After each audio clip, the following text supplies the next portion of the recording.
India மற்றும் இலங்கையிலிருந்து வெளிநாட்டு வேலைக்கு முயற்சி செய்யக்கூடிய நபர்களுடைய வாழ்க்கையில இனி வெளிநாட்டு வேலை என்பது கனவாகவே மாறப்போகிறதா என்ற கேள்வி இயலாமல் இல்லை. காரணம், வளர்ந்த நாடுகள் மற்றும் வெளிநாட்டு வேலைக்கு நம்ம முயற்சி செய்யக்கூடிய நாடுகளான America, London, Australia, Japan, New Zealand, Canada, Germany போன்ற முன்னணி நாடுகள் பல கடுமையான சட்டங்களை ஏற்படுத்தி இருக்கின்றார்கள்.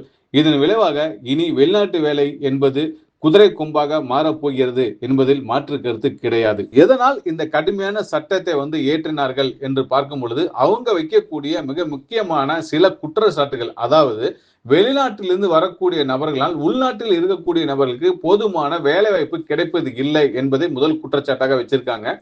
ரெண்டாவது பாத்தீங்கன்னா, வரக்கூடிய நபர்கள் அந்த நாட்டில் இருக்கக்கூடிய அதிக சிட்டியா இருக்கக்கூடிய டெவலப்பான ஒரு பார்ட்ல அவங்க போய் இருக்கிறதுனால அந்த நாட்டில் இருக்கக்கூடிய கிராம பகுதியில் இருக்கக்கூடிய நபர்கள் அந்த சிட்டிக்கு வரும் பொழுது அவர்களுக்கு போதுமான தங்குவதற்கு இடவசதி கிடைப்பதில்லை என்ற குற்றச்சாட்டு வச்சிருக்காங்க. இதையும் தாண்டி மிக முக்கியமா அங்கு இருக்கக்கூடிய மருத்துவமனையில் ஒரு எமர்ஜென்சி போன்ற காலகட்டத்தில் உடனடியாக தங்களுக்கு அப்பாயின்மெண்ட் கிடைக்க மாட்டேங்கின்றது என்பதை மிக முக்கியமான ஒரு குற்றச்சாட்டா வச்சிருக்காங்க. இறுதியாக பள்ளிக்கூடங்களில் படிப்பதற்கு தங்கள் உள்நாட்டில் இருக்கக்கூடிய குழந்தைகளுக்கு இடவசதிகள் கிடைப்பது இல்லை என்பதையும் ஒரு குற்றச்சாட்டா வச்சிருக்காங்க. இதெல்லாம் காரணமா வைத்துதான் பாத்தீங்கன்னா பல வளர்ந்த நாடுகள் பாத்தீங்கன்னா கடுமையான சட்டங்களை ஏற்றிருக்காங்க. இதன் மூலமா பாத்தீங்கன்னா இது முக்கியமான இன்னொரு குற்றச்சாட்டு என்ன வைக்கிறாங்க அப்படின்னா, வெளிநாட்டிலிருந்து வரக்கூடிய நபர்கள் உள்நாட்டில் இங்கு ஒரு 5 வருடம் 3 வருடம் பணிபுரிந்த பிறகு அந்த நாட்டினுடைய சிட்டிசன்ஷிப் வாங்குவதால் அவங்களுக்கு பல பெனிஃபிட்களை கொடுக்க வேண்டியது இருக்கிறது காரணத்தால் அரசாங்கத்திற்கு மிக நிதி சுமை ஏற்படுகிறது என்பதையும் ஒரு முக்கியமான ஒரு குற்றச்சாட்டாகவும் வச்சிருக்காங்க. இதனால் அவங்க எடுத்துக்கக்கூடிய சட்டத்தினால் அவங்க எதிர்பார்த்த ப்ராஃபிட், அதாவது அவங்க எதிர்பார்த்த எண்ணங்கள் நிறைவேறி இருக்கிறதா என்பதை பாத்தீங்கன்னா இந்த வீடியோல தெளிவா பார்ப்போம். இந்த வீடியோ நீங்க பார்க்கும் பொழுது நீங்க முடிவு செஞ்சுக்கலாம், இனி வெளிநாட்டு வாழ்க்கை என்பது நமக்கு கனவா இல்ல அது நினைவா அப்படின்றதும், இவங்க எடுத்திருக்கக்கூடிய இந்த கடுமையான சட்டத்தினால் அவங்களுக்கு என்ன மாதிரியான மாற்றத்தை ஏற்படுத்தி கொடுத்திருக்கு, அதாவது அவங்க நினைச்சது நடந்ததா இல்லையா அப்படின்றத டீடைல்டா இந்த வீடியோல பார்க்கலாம். வாங்க. ஃபர்ஸ்ட் டைம் நம்ம சேனலை பார்க்குற மாதிரி இருந்தால் லைக் பண்ணுங்க, ஷேர் பண்ணுங்க, கமெண்ட் பண்ணுங்க, மறக்காம சப்ஸ்கிரைப் பண்ணிட்டு பெல் பட்டனை ப்ரெஸ் பண்ணி வச்சுக்கோங்க. கடுமையான வெயில் முடிஞ்ச அளவுக்கு எந்த அளவுக்கு நீரை குடிக்க முடியும் குடிங்க, வெளில போகிறத அவாய்ட் பண்ணிக்கிங்க, முடிஞ்ச அளவுக்கு நீரையும் சேமித்து வைங்க. நிகழ்ச்சிகளை போறதுக்கு முன்னாடி அன்புகளுக்கு நன்றிகள் வணக்கத்துடன் நான் உங்கள் நம்ம விவசாயி தினேஷ் மூர்த்தி. எப்படி இருக்கீங்க? நல்லா இருக்கீங்களா? சாப்பிட்டீங்களா?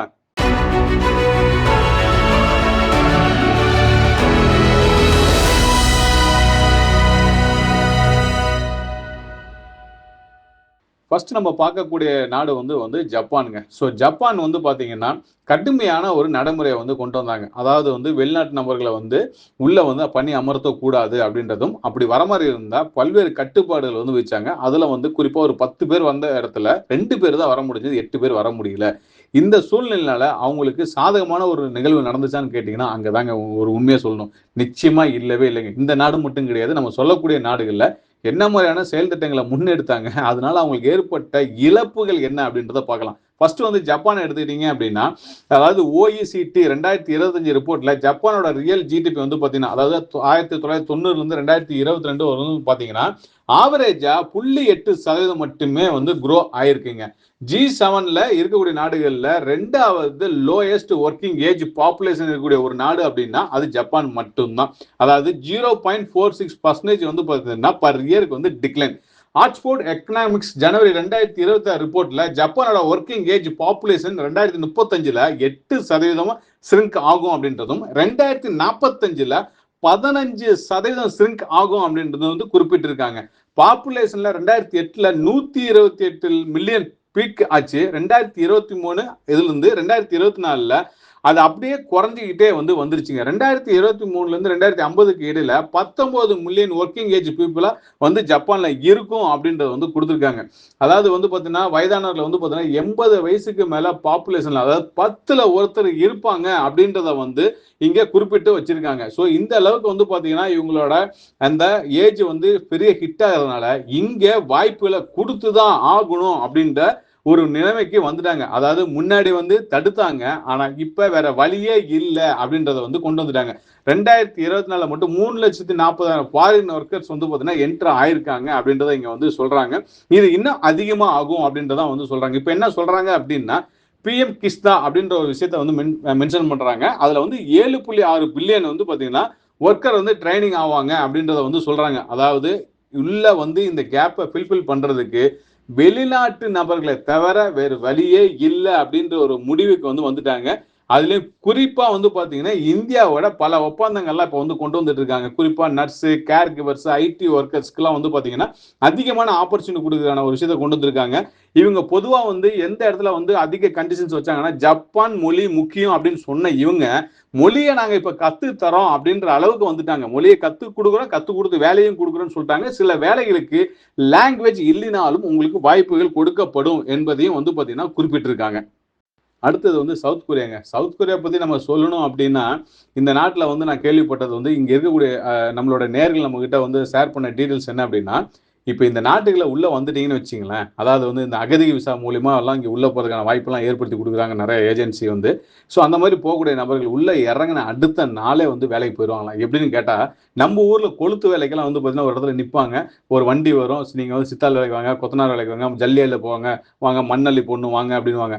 அது வேலைக்கு யார் ரெடின்னு சொன்னாலும் அப்படியே வேன்ல அள்ளி போட்டு போவாங்க. அதே மாரி இங்க சவுத் கொரியால அதுக்குன்னு ஒரு ஏரியா இருக்கு. அந்த ஏரியால போய் நின்ட்டீங்க அப்படின்னா, அந்தந்த வேலைக்கு தகுந்த மாரி வண்டி வருமா அள்ளி போட்டு போயிட்டே இருப்பாங்களாம். ஸோ நீங்க உள்ள வந்தீங்கன்னா வந்து வேலை கிடைக்கும். அந்த அளவுக்கு வந்து இந்த நாட்டுல வாய்ப்புகள் வந்து இருக்கு. நெறைய ஃபேக்டரி வந்து இருக்கு. குறிப்பா சாம்சங் போன்ற நிறுவனம்லாம் இங்க தான் வந்து இருக்கு. ஸோ இந்த நாட்டுல சில கடுமையான நடவடிக்கைகள் எடுத்ததன் விளைவாக இந்த நாடு என்ன மாதிரியான பாதிப்பு வந்து ஏற்படுத்துச்சு அப்படின்னா, இந்த நாட்டிலயும் குறிப்பா என்ன பிரச்சனை அப்படின்னா, அதே வயதானவர்கள் தாங்க பிரச்சனை. ஸோ இங்கேயும் 2025ல சவுத் கொரியாவோட பாப்புலேஷன்ஸ்ல வந்து பார்த்தீங்கன்னா 21.21% வந்து பார்த்தீங்கன்னா 65 வயசுக்கு மேல இருக்கிறதா வந்து சொல்லியிருக்காங்க. இவங்களும் அதே பிரச்சனையை தான் வந்து சந்திக்கிறாங்க. இங்க வந்து பார்த்தீங்கன்னா ஃபெர்டிலிட்டி ரேட் வந்து பார்த்தீங்கன்னா 1.1ல இருந்து உலகத்தோட லோயஸ்ட்டுங்க. 2.1 வேணும்ன்றாங்க ரீப்ளேஸ்மெண்ட்டுக்கு மட்டுமே. கொரியாவோட 2026ல இருந்து 2028ல 1,10,000 எல்டர் கேர் ஒர்க்கர்ஸ் வந்து மட்டுமே ஷார்ட் ஃபால்ல வந்து நிற்கும் அப்படின்றத வந்து சொல்லியிருக்காங்க.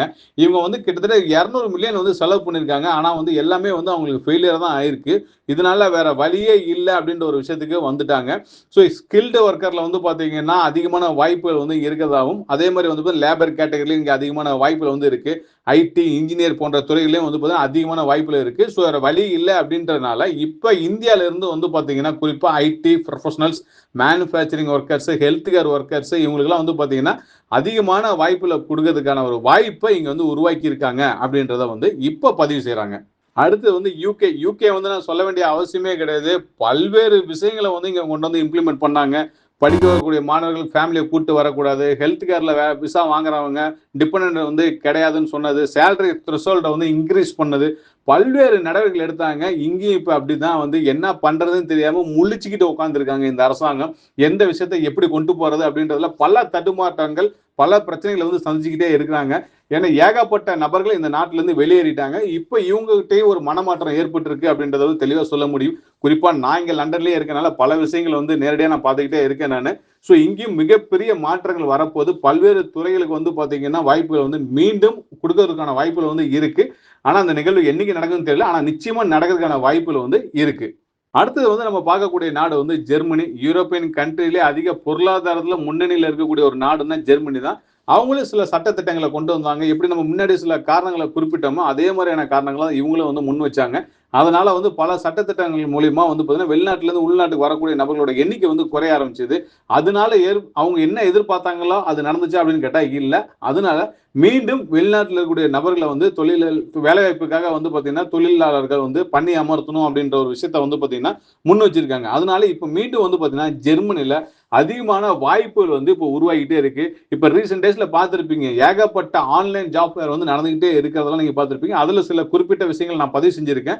என்னோட வாட்ஸ்அப் சேனல் குரூப், இன்ஸ்டாகிராம் குரூப்ல எல்லாம் வந்து பாத்தீங்கன்னா அந்த வெப்சைட் டீடைல்ஸ் எங்க நடக்க போகுது, என்ன கேட்டகரியில் நடக்க போகுது, என்ன டைம்ல நடக்க போகுதுன்ற டீடைல்ஸ்லாம் நான் வந்து பதிவு பண்ணியிருந்தேன் நான்.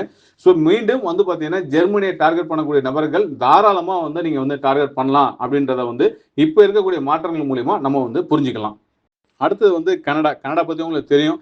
ஸோ கனடாவில் வந்து பார்த்தீங்கன்னா இந்த லிமா அப்படின்ற ஒரு விஷயத்த வந்து பார்த்தீங்கன்னா கடுமையாக வந்து பண்ணாங்க. அதனால என்ன ஏற்பட்டுச்சு அப்படின்னா கிட்டத்தட்ட வந்து பார்த்தீங்கன்னா இங்கே டைரெக்டாக பிஆர் அப்ளை பண்ணுறதுக்கான வாய்ப்புலாம் இருந்துச்சு. அதில் மிகப்பெரிய வந்து சரிவை வந்து அவங்க வந்து சந்திச்சாங்க. அதன் விளைவா வந்து பார்த்தீங்க அப்படின்னா மீண்டும் வந்து பார்த்தீங்கன்னா பல்வேறு வாய்ப்புகளை வந்து இப்போ உருவாக்கி கொடுத்துருக்காங்க. அதாவது குறிப்பாக கன்ஸ்ட்ரக்ஷன் துறையில் இங்கே அதிகமான வாய்ப்புகள் வந்து இப்போ இங்கே வந்து இருக்கு. ஸோ ஏகப்பட்ட ப்ராஜெக்ட்ஸ் வந்து இப்போ கொண்டு வந்திருக்காங்க. அதுக்கு அதிகமான வாய்ப்புகள் வந்து உருவாகி இருக்கு. ஸோ மீண்டும் கனடாவை வந்து டார்கெட் பண்ணலாமான்னு கேட்டீங்கன்னா இந்த சூழ்நிலை இப்போ தாராளமாக நீங்கள் வந்து டார்கெட் பண்ணலாம். இது போன்ற இன்னும் சில நாடுகள் நம்ம வந்து சொல்லிட்டே போகலாம். Singapore, Australia, China, Italy, Spain, Greece எல்லா நாடுகளுமே வந்து பார்த்தீங்கன்னா இந்த ஒரு காரணத்தை வச்சு தான் வந்து பண்ணாங்க. ஆனா இன்னைக்கு என்ன ஆச்சு அப்படின்னா எந்த விஷயத்துக்காக வந்து இந்த விஷயத்த செஞ்சாங்களோ அது எதிர்பார்ப்பு வந்து பூர்த்தி ஆகாதனால மீண்டும் அவங்களோட பார்வை வந்து இந்தியா பக்கம் தான் திரும்பி இருக்கு. மீண்டும் சொல்றேன், இந்தியாவில் தான் மிக திறமையான நபர்கள் வந்து இருக்கிறாங்க அப்படின்றது உலகத்தில் இருக்க எல்லா நாடுகளுமே வந்து புரிஞ்சு வச்சிருக்காங்க. அதனாலதான் எல்லா நாடுகளோட பார்வை வந்து இந்தியா பக்கம் திரும்புது. குறிப்பா இங்க இளைஞர்கள் வந்து ரொம்ப அதிகம் அப்படின்றனால எல்லாத்தோட பார்வையும் திரும்புறதுக்கு முக்கிய காரணமே இந்த இளைஞர் அப்படின்ற மட்டும்தாங்க. ஸோ இங்க திறமையான நபர்கள் இளைஞர்கள் இருப்பதனால வெளிநாட்டுக்கு முயற்சி செய்யக்கூடிய நபர்கள் தாராளமா நீங்க வந்து முயற்சி செய்யலாம். உங்களுடைய கனவு நாடுகளா நீங்க எது வச்சிருக்கீங்களோ அந்த நாட்டுக்கு நீங்க முயற்சி செய்றீங்க அப்படின்னா அந்த நாட்டுக்கு தேவையான ஸ்கில்லை டெவலப் பண்ணிட்டு தாராளமா நீங்க வந்து ட்ரை பண்ணுங்க. ஸோ இதுல இருந்து நீங்க புரிஞ்சுக்க வேண்டிய விஷயங்கள் என்ன அப்படின்னா எல்லாருமே வந்து பாத்தீங்கன்னா ஒரு கடுமையான சட்டத்தை கொண்டு வந்தாங்க. ஆனா அதுல ஏற்படுத்திய விளைவுகள் காரணமா மீண்டும் வெளிநாட்டில் இருக்கக்கூடிய நபர்களை வந்து பணியமர்த்துவதற்கு தயாராயிட்டாங்க. இந்த வாய்ப்பை சரியா பயன்படுத்திக்கிங்க. இந்த எல்லா டேட்டாவுமே வந்து பாத்தீங்கன்னா நம்ம ஒரு பிரைவேட் போர்ட்டல் இருந்து தான் நம்ம வந்து எடுத்து சொல்லியிருக்கோம். ஸோ அதனால தாராளமா நீங்க வந்து முயற்சி செய்யலாம். இந்த வாய்ப்பு வந்து பாத்தீங்கன்னா ஒவ்வொரு கவர்மெண்ட்டும் வந்து பாத்தீங்கன்னா அந்தந்த பார்லிமெண்ட்லயே வந்து பேசுறதெல்லாம் நிகழ்வுலாம் வந்து நடந்துகிட்டே இருந்துச்சு. அந்த மாதிரி கிளிப்பிங்ஸ் கூட இந்த வீடியோ நீங்க பார்த்துருப்பீங்க. ஸோ பல விஷயங்கள் இது மாதிரி நடந்துட்டு இருக்கனால இனி தாராளமா முயற்சி செய்யுங்க. ஸோ முயற்சி செய்யக்கூடிய நபர்கள் உதவி தேவைப்பட்டுச்சுன்னா வழக்கம் போல எங்க டீமை வந்து நீங்க கான்டாக்ட் பண்ணுங்க. புதுசா நம்ம கிரியேட் பண்ணிருக்கக்கூடிய சாஃப்ட்வேர்ல நீங்க ரிஜிஸ்டர் பண்ணணும்னு நினைச்சீங்க அப்படின்னா இந்த சாஃப்ட்வேர்ல கீழே போனீங்கன்னா கமெண்ட் செக்ஷன் இருக்கும். அதுல போய் நீங்க உங்களோட கருத்துக்களை பதிவு செஞ்சீங்கன்னா 24 ஹவர்ஸ்ல நாங்க வந்து உங்களை வந்து கான்டாக்ட் பண்றோம். ஸோ இந்த வாய்ப்பை நான் பயன்படுத்திக்கிங்க. ஸோ இதே மாதிரி மீண்டும் வரக்கூடிய நாட்களில் வேலைவாய்ப்பு சம்பந்தமான தகவலுடன் நான் வந்து உங்களை சந்திக்க வர இந்த நிகழ்ச்சி இந்த விடைபெறுவது நான் உங்கள் நம்ம தினேஷ் மூர்த்தி. நன்றி, வணக்கம், டாடா, பாய்.